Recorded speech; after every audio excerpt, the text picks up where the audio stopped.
Hi everybody, this is Mr. Pinniger upstairs in the music room at school, bringing you a music lesson. We're going to look today at the stave, okay, which is a very important part of music. We're going to look at how to read notes on the stave, okay. So this is the stave, you may recognize it. It is the structure or template that we write our notes on, okay, and we need to understand what it means in terms of where they're written, why they're written on the stave, okay? There's the word there, S-T-A-V-E, stave, okay? And I'll go into how we use that in a second. Just to remind you, we read rhythm from left to right, okay? In a linear direction, okay? And we read pitch going up and down, okay? And the rhythm and the pitch are going up and down at the same time. So whilst we're reading the rhythm going along, okay, we're reading the pitch at the same time going up and down, okay? And that's how music works. It's a combination of rhythm and pitch. Rhythm and pitch, okay? So, before we start looking at the stave, I just want to quickly show you one of my books so that you can have a quick look at how notes are placed on the stave. There we go. There's lots of symbols there, lots of different shapes, different meanings on there, and you know, we need to start learning how we read that and how to understand it and interpret it and turn it into music. I'm going to put that book down. Okay, so here is our stave. Okay, what do you notice? What do you notice? What can you see? It's lines, okay? But between those lines are also spaces, okay? Let's count the lines. 1, 2, 3, 4, 5.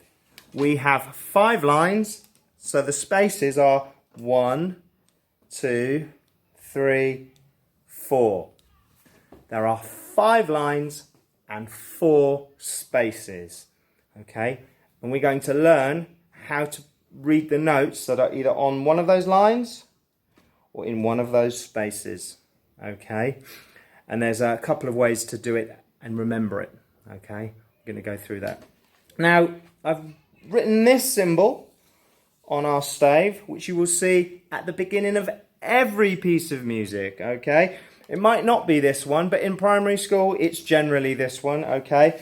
And this is called a treble clef, And the reason I've written the treble clef on this stave is because we're going to be learning about the notes on the stave for treble clef. Because if the clef is different, the notes can shift and be in different positions on the stave. We only need to know today how the notes are placed on the stave when we're using the treble clef, okay? And what the treble clef is telling us is the range of notes that we're playing, okay? And if you've been learning keyboards with me, you'll know that this is telling you to play the piece with your right hand, okay? If we're using left hand, we'd use a different kind of clef called a bass clef, but we're not going to talk about that today. So, let's get a note. I'm going to get a number of notes. Here's a note. I'm going to put it on my stave. There's one. There's another. Actually, put it there. There's another. Let me get a fourth one. There's the fourth. Okay. Now, if we were to clap that, oh, I can't quite see it, and there we go. I'll put 4, what are they? Crotchets. I put 4 crotchets on my stave. Okay, so I've filled a bar. That's one whole bar, because we are in 4/4, even though it doesn't say it. If I was to clap that, it would be 1, 2, 3, 4. But how do I know which notes to play? Okay, how do I know which notes to play? Well, I can tell you that that is an F, that is a B, okay, that is a C, and that is an A. I'll do that again. F, B, C, A. This note is in the first space. This note is on the third line, as you can see. This note is in the third space. And this note at the end is in the second space. Okay, we're going to learn how to know that that is an F, that is a B, that is a C, and that is an A. Okay, so I'm going to take them off quickly. Okay, now let's just quickly talk about these lines. Remember, I counted 1, 2, 3, 4, 5 lines and 1, 2, 3, 4 spaces. Okay, did you notice anything? I counted going up, going up. I don't count going down. This is the first line, this is the second line, this is the third line, this is the fourth line, this is the fifth line, this is the first space, this is the second space, this is the third space, and this is the fourth space, okay? We count our stave lines going in an upwards direction, okay? There's a reason for that. So, let's start with the spaces, because that's a little bit easier to remember, because it is a four-letter situation, or four-note situation. I'm going to write the notes in, okay, and then we're going to talk about it. So the first space is an F, the second space is an A, the third space is a C, and the fourth space is an E. Okay, now, if you can see that, if I come in here, what does F-A-C-E spell? F-A-C-E. It spells face. Face, okay? It spells face. And that is a really good way to remember where your notes go.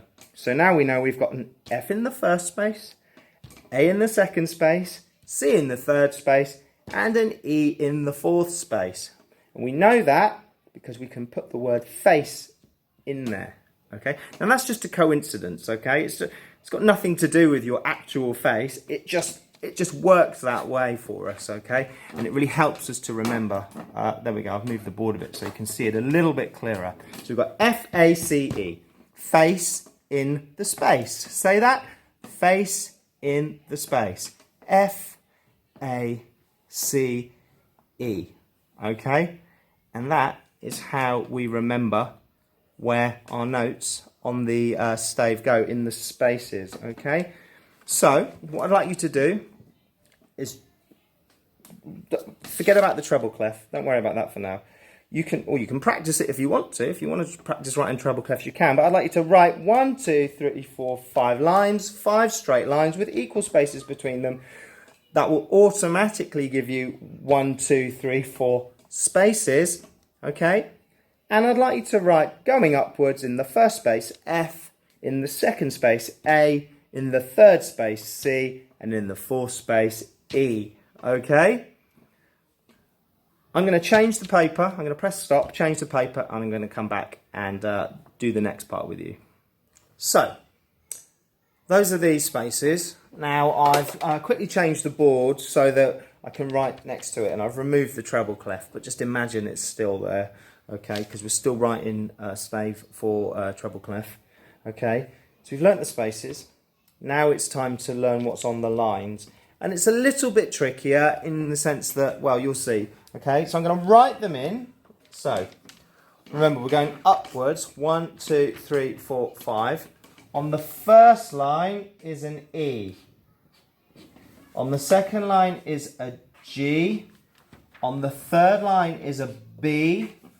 The fourth line is a D. And the fifth line is an F. E, G, B, D, F. What does that spell? It spells Egbeduf.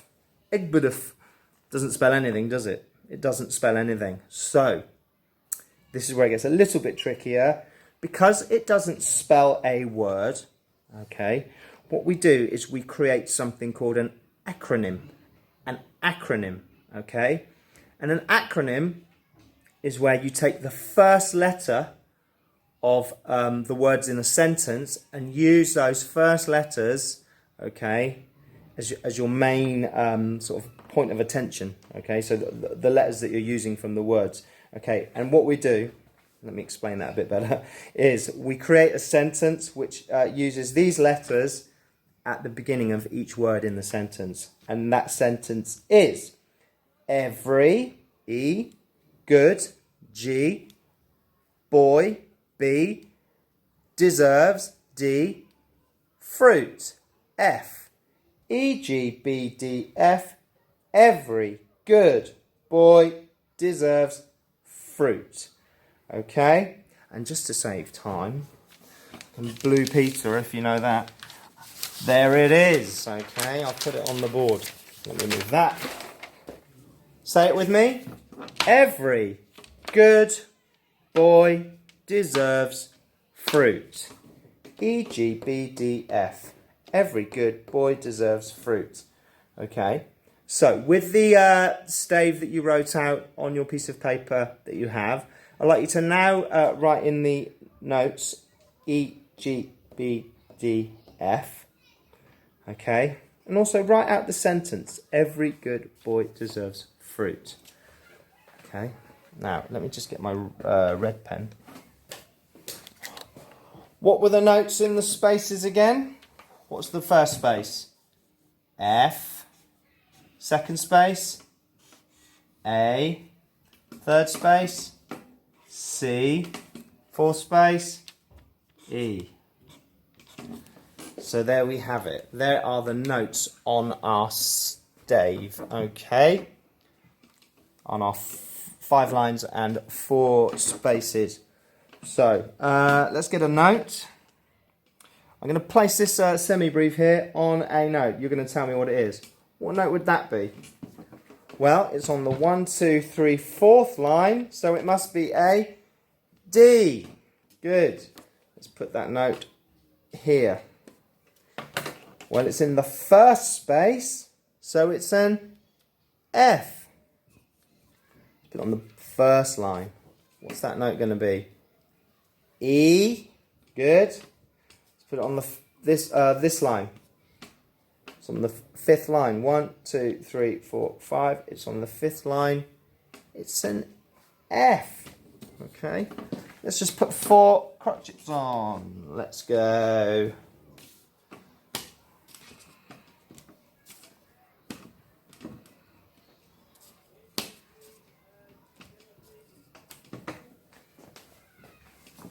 What notes are those?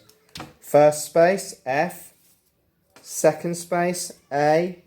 Third space, C. And I put the last one on the first line, on the E. So I've spelt face out, but I've used this E, which is lower in pitch. Okay, that's a lower E, and that's the higher E on the stave. Okay, and when you start playing pitched instruments, this starts to make a lot more sense. Okay. Especially those children playing keyboards at the moment, okay? And if you're learning recorders, which you will be, some of you, soon, or with the music service, you'll be reading a lot of this, okay? So let's just go over it again. On the lines, no, let's do the space, sorry. In the space, face in the space, F, A, C, E, okay? And on the lines, every good boy deserves fruit, E-G-B-D-F. Okay, and that is how you read the notes on the stave on treble clef. Okay, so until next time, I'll see you soon.